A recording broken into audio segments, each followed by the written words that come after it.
Bom dia, irmãos, que a graça e a paz do nosso Senhor e Salvador Jesus Cristo esteja conosco.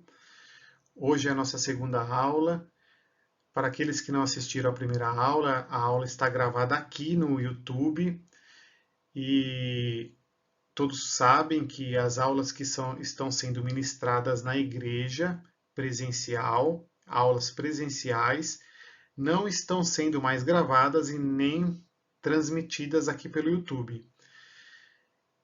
Essa aula é uma aula especial, feita com muito carinho para aqueles irmãos que não têm condições de estar presente na igreja. Se você tem condições de participar da Escola Bíblica Dominical, esteja presente na igreja, esteja com a sua família, com seus filhos, isso vai ser bastante edificante. Você tem um momento de comunhão com os irmãos, um momento de fazer perguntas para os professores, também de colaborar com o seu conhecimento. É um convite que nós aqui da Igreja Presbiteriana de Vila Bonilha fazemos a você. Esteja presente na Escola Bíblica Dominical aos domingos, com início às 9h30. Esta aula, que é uma aula separada, especial, eu sei que tem outros irmãos que estão assistindo também, mesmo estando participando da Escola Bíblica Dominical presencialmente, estão assistindo essa aula. A primeira aula nós falamos sobre criados por Deus, e tá aqui no YouTube, como eu disse, e o irmão tem a oportunidade, aquele que não assistiu ainda tem a oportunidade de assisti-la. E essa segunda aula nós vamos falar sobre A Verdade é Minha. Esta revista que está aparecendo aqui na tela é uma revista da editora Cultura Cristã, e ela tem como tema eu mesmo e os outros. O papel e o lugar do cristão em uma sociedade individualista. Como eu disse, o tema da nossa lição de hoje é A Verdade é Minha.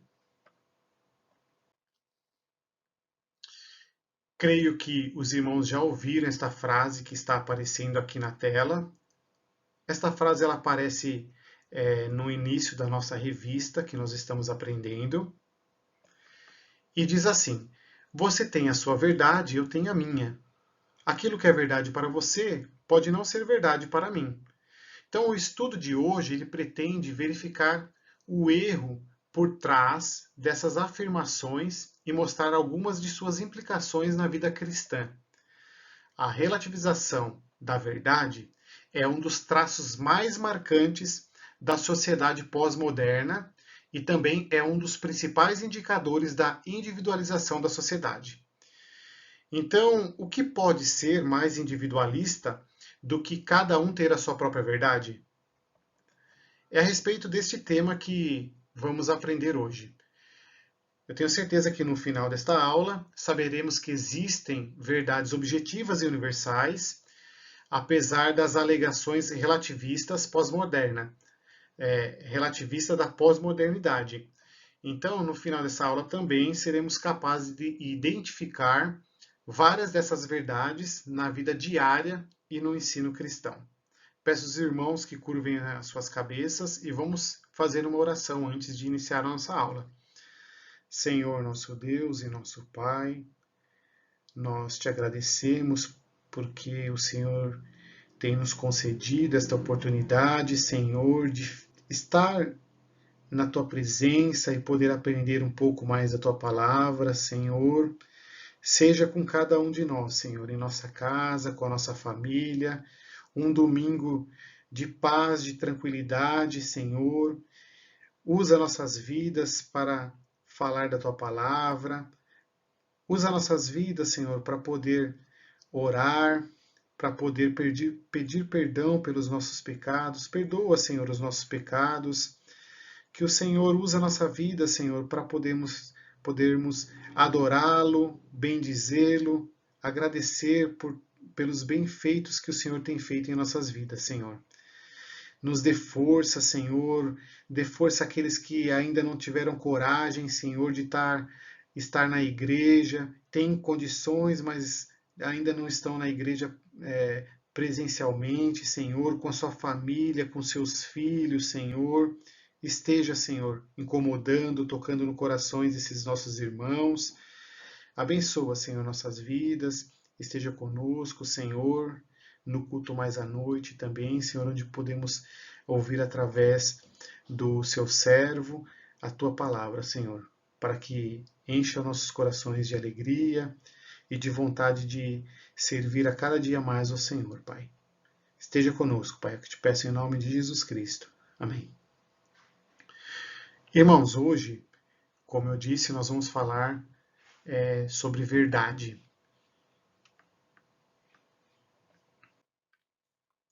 O que significa a palavra verdade no dicionário? Eu fui lá no dicionário Aurélio e procurei o significado da palavra verdade, que diz assim: verdade é propriedade de estar conforme com os fatos ou a realidade. No outro dicionário, Michaelis diz que verdade é o que está de acordo com os fatos ou a realidade, conformidade com o real, autenticidade, exatidão e veracidade. Aí eu fui atrás também do significado da verdade. O autor da revista da editora Cultura Cristã, ele fala que ele tirou esse estudo deste livro que eu vou mostrar para os irmãos.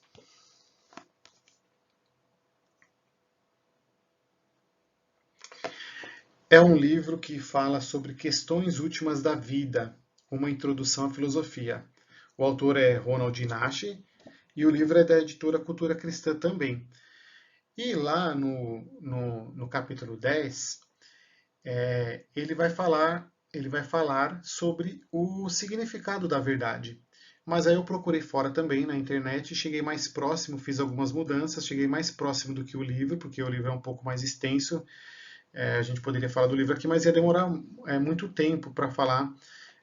Eu resumi um pouco, peguei um pouco da internet, um pouco do livro e fiz um juntado aqui para ver mais ou menos o que era o significado da verdade. E aí eu achei que verdade significa aquilo que está intimamente ligado a tudo que é sincero. Verdade é o que é verdadeiro. Verdade é o que é a ausência da mentira. Verdade é também a afirmação do que é correto, do que é seguramente o certo e está dentro da realidade apresentada. Então, o primeiro tópico da nossa lição, eu trouxe o que é verdade, o significado da verdade, mas o primeiro tópico da nossa lição, ele vai falar sobre verdade relativa.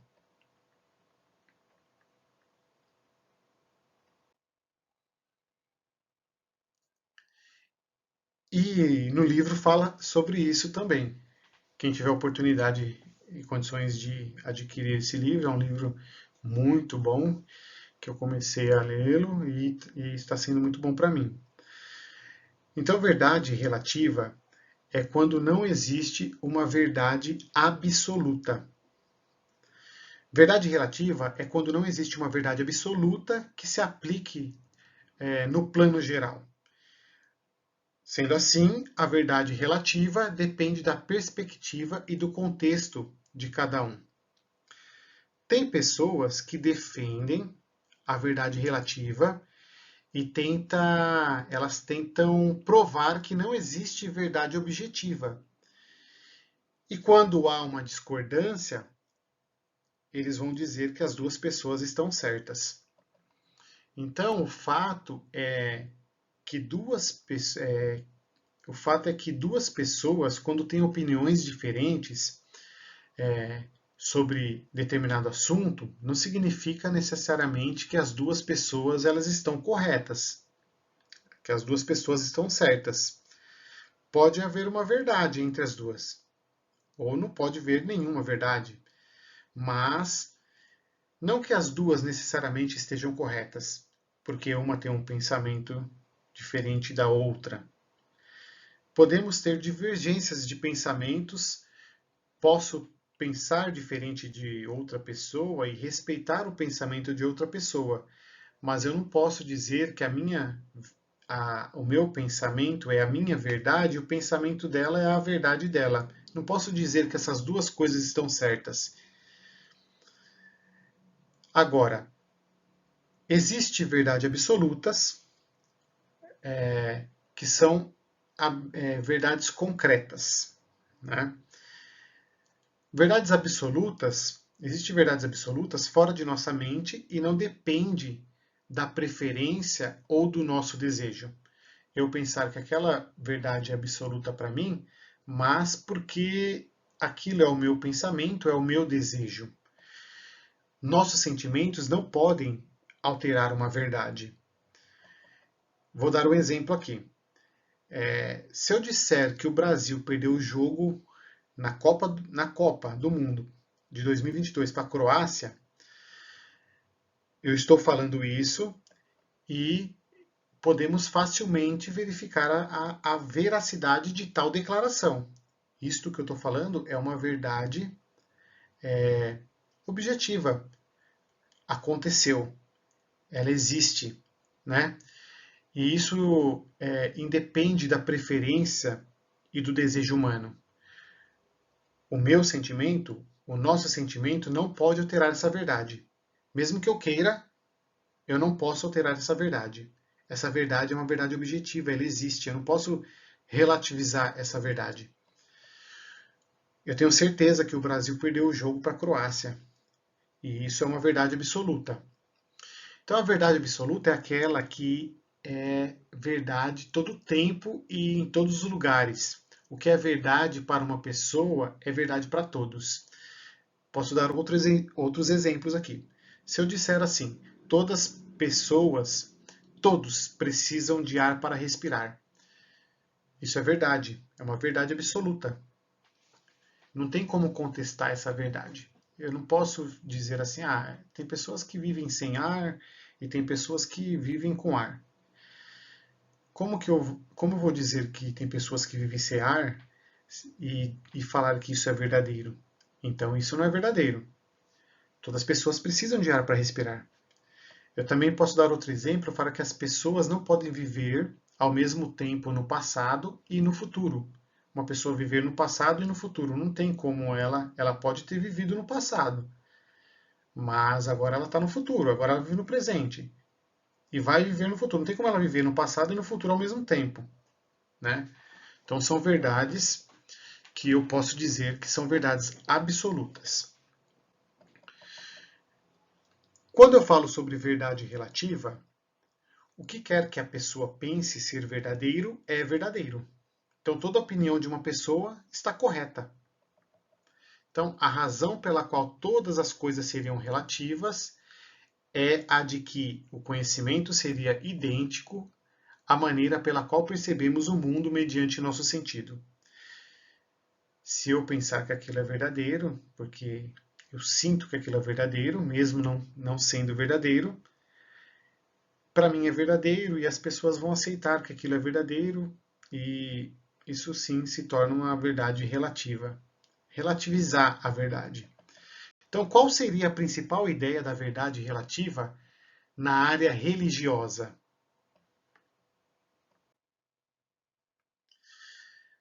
A principal ideia é que todas as religiões são iguais, cada uma tem a sua verdade e o que importa é seguir a fé.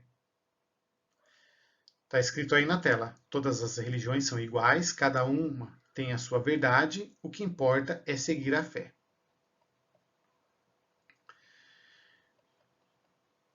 São essas afirmações que têm impulsionado o crescimento do ecumenismo. O ecumenismo, para quem não sabe, é o movimento favorável da união de todas as igrejas cristãs. O ecumenismo designa um diálogo entre todas as religiões, eles se conversam entre si e leva a crer que todas as religiões, todos os pensamentos religiosos, todos eles estão certos. Basta cada um ter esta verdade no seu coração. Então eu estou relativizando a verdade religiosa, crio o movimento do ecumenismo, e sou favorável à união de todas as igrejas. Então, na palavra de Deus, o ensino bíblico, é que as religiões elas não são iguais e que não é verdadeiro que todos os caminhos levam a Deus. A palavra de Deus diz e deixa muito claro isso. Então, o caminho, como nós, a maioria de todos, a maioria que está aqui hoje são cristãos, tem outros que não são cristãos, mas o caminho é um só, o caminho é Jesus Cristo, né? Lá no Evangelho de João, capítulo 14, versículo 6, diz assim: Respondeu Jesus: Eu sou o caminho, a verdade e a vida. Ninguém vem ao Pai a não ser por mim. No livro, esse livro Questões Últimas da Vida, de Ronald Nash, da editora Cultura Cristã, aqui mesmo no capítulo 10, um teólogo conta a experiência de um de seus alunos. Eu vou ler essa parte para que os irmãos vejam quando existe pessoas que relativizam a religião, o que pode acontecer e o que pode se tornar uma inverdade. Então, eu vou pedir aqui para os irmãos acompanharem comigo a leitura.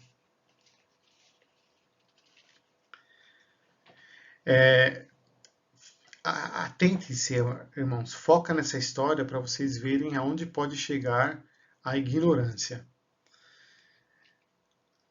Há mais ou menos 20 anos, eu lecionava a introdução à filosofia em uma grande universidade do centro-sul americano.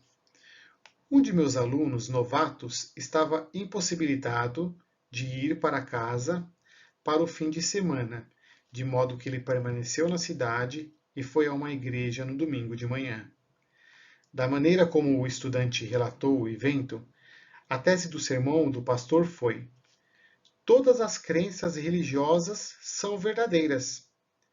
Sem querer provocar confrontação com o pastor, o estudante tentou sair da igreja sem ser notado. Tentou sair da igreja de fininho ali. Mas ele não conseguiu. Querendo demonstrar a tolerância de sua mente aberta, o pastor insistiu que o estudante compartilhasse um pouco sobre suas próprias crenças. Finalmente, o aluno tomou fôlego, submeteu-se à insistência do pastor e disse: Já que tenho de dizer no que creio, aqui está. Senhor, com todo respeito, suponha que uma das minhas crenças seja a de que o Senhor irá para o inferno. O pastor irado, naquele momento, diante do comentário do estudante, ele se defendeu e disse que a religião, esse pensamento dele, não era uma verdade. O ministro defensor do relativismo respondeu: Bem, creio que cometi um erro. Todas as crenças religiosas são verdadeiras, menos a sua. Certamente, ele coloca aqui, o autor, certamente essa resposta foi logicamente incoerente com a tese do seu sermão. Quando alguém diz que todas as crenças religiosas são verdadeiras, e então afirma que há pelo menos uma crença religiosa falsa, está se contradizendo. Então, veja bem, é exatamente isso que acontece hoje, né? Os tolerantes defensores do ecumenismo alegam que todas as religiões são verdadeiras. Mas quando você defende o cristianismo bíblico e diz que não é ecumênico, eles dizem que você está errado.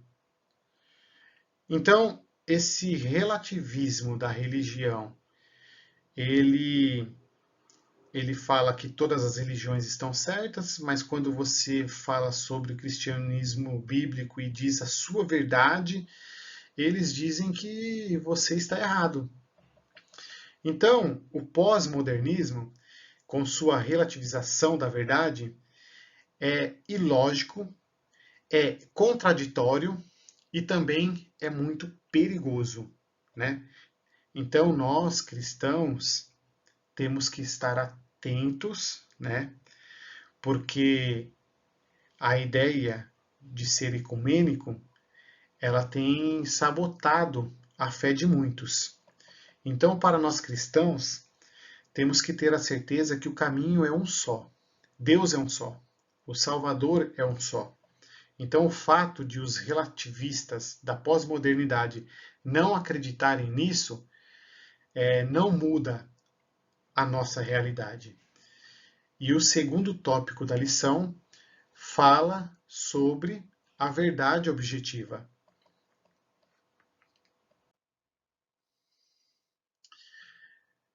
Verdade objetiva na escritura e na vida diária. Esse é o nosso segundo tópico. Então, na Bíblia, as historicidades do fato, elas são verdadeiras. Na Bíblia, a Bíblia ela se fundamenta na história. A história aconteceu, são registros do povo de Deus, né? Então, nós podemos citar um exemplo, né? Declarações de que Cristo morreu pelos nossos pecados, ressuscitou no terceiro dia. Acompanhe comigo o texto bíblico. A carta do apóstolo Paulo, em 1 Coríntios, capítulo 15, dos versículos 3 ao 8, diz assim: Pois o que primeiramente lhes transmiti foi o que recebi, que Cristo morreu pelos nossos pecados, segundo as Escrituras. Foi sepultado e ressuscitou ao terceiro dia, segundo as Escrituras. E apareceu a Pedro e depois aos 12. Depois disso apareceu a mais de 500 irmãos de uma só vez, a maioria dos quais ainda vive, embora alguns já tenham adormecido. Depois apareceu a Tiago e então a todos os apóstolos. Depois destes, apareceu também a mim, como a um que nasceu fora de tempo. Quando nós lemos estes versículos, encontramos que cada fato é confirmado por duas realidades de suporte. Então, Jesus ele foi enterrado e foi visto por Pedro, por Cefas, Pedro, e foi visto por mais de 500 pessoas, mais de 500 outras pessoas. Então Paulo ele indica dois fatos históricos: a morte de Cristo e que a morte de Cristo pelos nossos pecados e a sua ressurreição. Então a morte de Cristo e a sua ressurreição são fatos comprovados por testemunhas válidas. Veja o que diz Pedro. Pedro disse que nós não escrevemos seguindo vãs superstições e mitos. Nós somos testemunhas do que estamos falando. Está escrito isso lá na Bíblia. 2 Pedro, capítulo 1, versículo 16.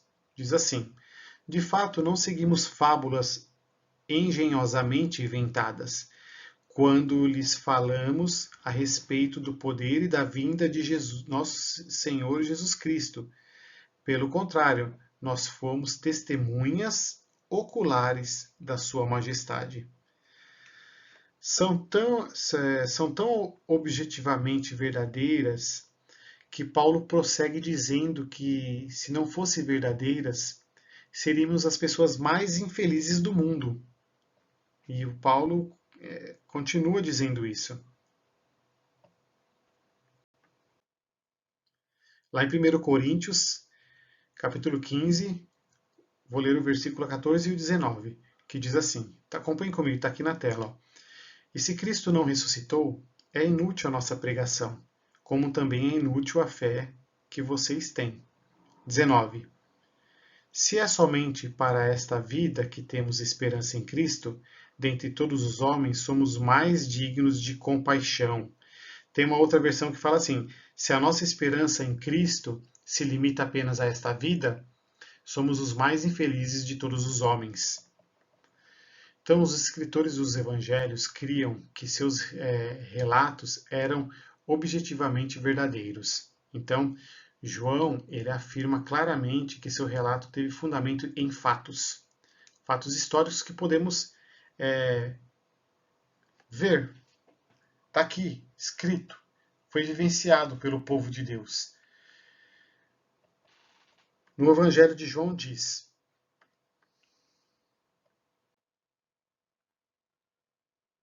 João 21, 25.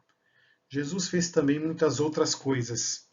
Se cada uma delas fosse escrita, penso que nem mesmo no mundo inteiro haveria espaço suficiente para os livros que seriam escritos.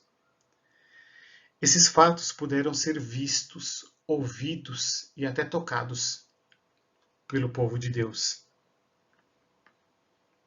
Acompanhe comigo 1 João, capítulo 1, versículos 1 e 2.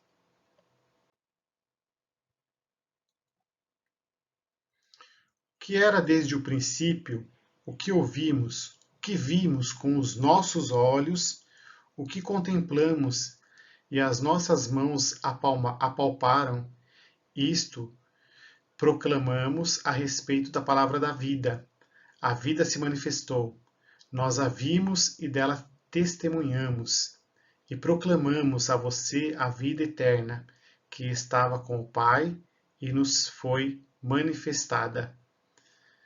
Embora filósofo e teólogos rejeitem a existência de verdades objetivas, muitas delas fazem parte da nossa vida diária, né?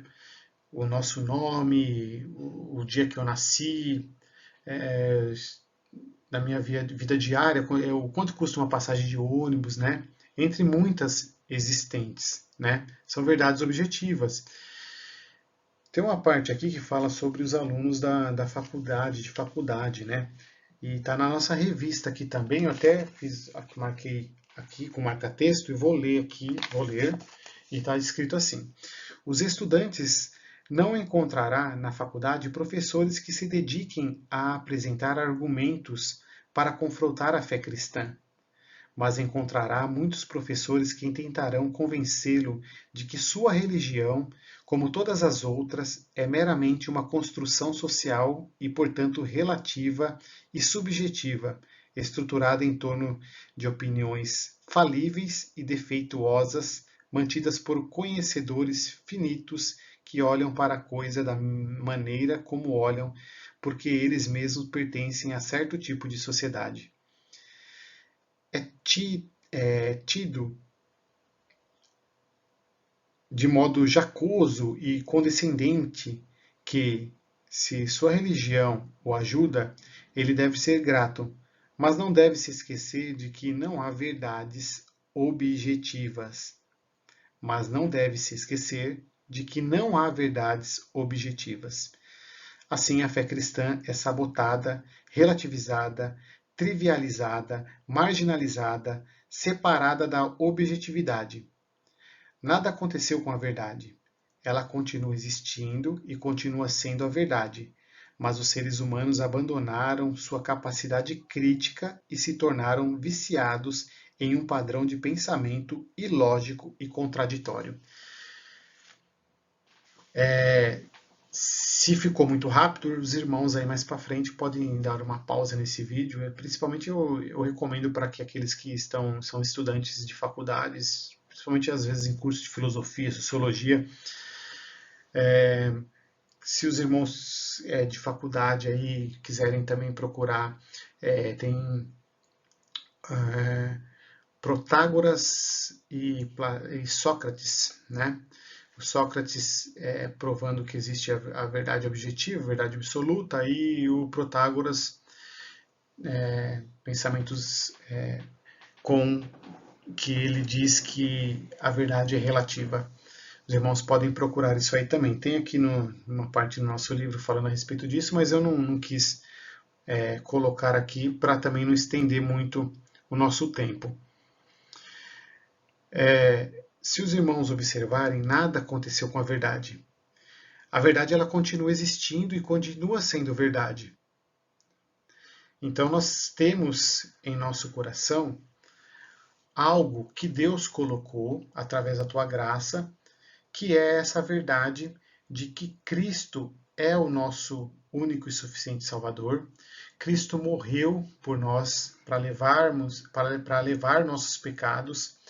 E às vezes eu fico pensando que essa verdade ela é tão absoluta e para alguns irmãos, para algumas pessoas, ela vai ter uma dificuldade de ser entendida mesmo. Porque essa verdade objetiva, para que ela entre no coração de outras pessoas que estão pensando na verdade relativa, precisa ser pela vontade de Deus, pela graça de Deus. Então a graça de Deus ela precisa alcançar as pessoas que têm o pensamento de verdades relativas, para que ele possa alcançar aí essa verdade absoluta, sabendo que Jesus Cristo morreu por nós e que ele, somente através dele, tem a salvação. Concluindo a nossa lição,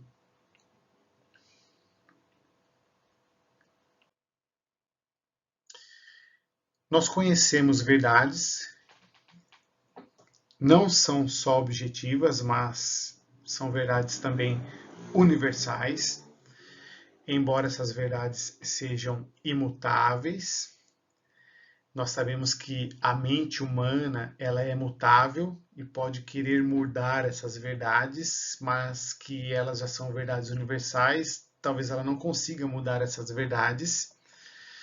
Embora as opiniões elas variem de pessoa para pessoa, a própria verdade ela não sofre mudanças. Ela é o que é. E damos graças a Deus por isso, por essa verdade. E para finalizar, né, eu deixei aqui o que está escrito aí na Confissão de Fé de Westminster, no capítulo 8, verso 4, que diz assim: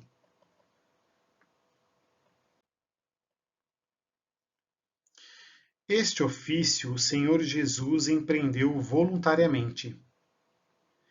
Para que pudesse exercê-lo, foi feito sujeito à lei, a qual ele cumpriu perfeitamente, padeceu imediatamente em sua alma os mais cruéis tormentos e, em seu corpo, os mais penosos sofrimentos. Foi crucificado e morreu. Foi sepultado e ficou sob o poder da morte, mas não viu a corrupção ao terceiro dia. Ressuscitou dos mortos com o mesmo corpo que tinha padecido. Com esse corpo subiu ao céu, onde está sentado à destra do Pai, fazendo intercessão. De lá voltará ao final dos tempos para julgar os homens e os anjos. Amém, irmãos? Vamos orar? Senhor nosso Deus, muito obrigado por este momento, Senhor, em que o Senhor esteve conosco, que refletimos, Senhor, sobre a nossa verdade absoluta, verdade objetiva, universal, de que só existe um Deus, só há um Salvador e que somos gratos, Senhor, pela tua graça ter um dia nos alcançados, Pai. É o que eu oro, Senhor, e te agradeço, em nome de Jesus Cristo. Amém. Irmãos, fiquem todos com Deus e aqueles que tiverem oportunidade de estar no culto hoje à noite, estejam conosco. Amém?